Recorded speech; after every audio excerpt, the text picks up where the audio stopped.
This week, barbers and cosmetologists protested a veto by the governor that would have extended the board that governs their license and regulates their profession. June 30th, the board will dissolve if there is not an override. So with us tonight is Anna Hawthorne, who is a former local salon owner and instructor. So thank you so much for being with us tonight. You're welcome. And everybody does not want to get up at the night. We appreciate you, for real. But anyway, the governor stated that the Board of Cosmetology and Barbering should be reconstructed or consolidated and have more transparency. Does that mean that the board is obsolete?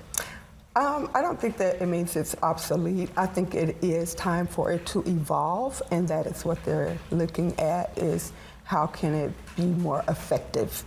I believe that's the gist behind it. As long as it's not dissolved, I don't think that restructuring it is a bad thing, but dissolving it could be horrible. I could imagine. What would that veto? What does that mean if it's dissolved? What does that mean to your profession and the general public?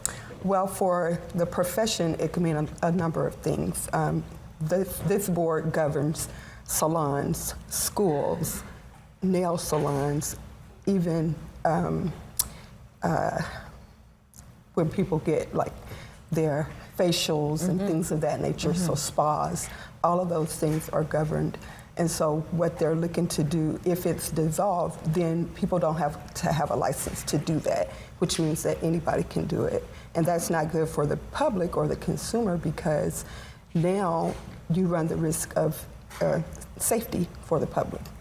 Cuts, infections, all kinds of things that can be passed, infectious disease. So all of these things are regulated by the Board of Cosmetology for people in our industry to prevent these types of things from happening.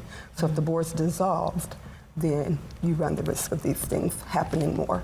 So you're going to see more lawsuits, you're going to see more people being maybe injured or getting infections from people that may not be practicing properly because they haven't had to take any type of testing or education to get a license to practice. You know, and that was my next question too, because we all know Auntie and them are at home doing hair, and so this would allow them free reign then to open up a business with nobody saying anything about it.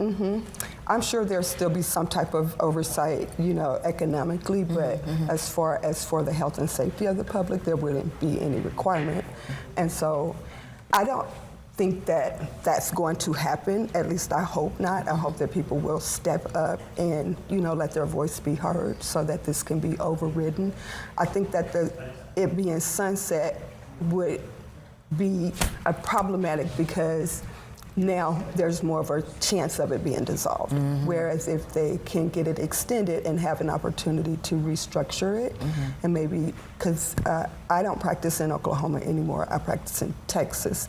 And in Texas, they have a governing board that governs all licenses. So the Texas Department of Licensing and Regulation. So I feel like this may be something that we're evolving to here in Oklahoma. Let me ask this real quick because our time is about up, but do you think that this is going to mean that cosmetologists, barbers are going to either leave the state or leave the profession?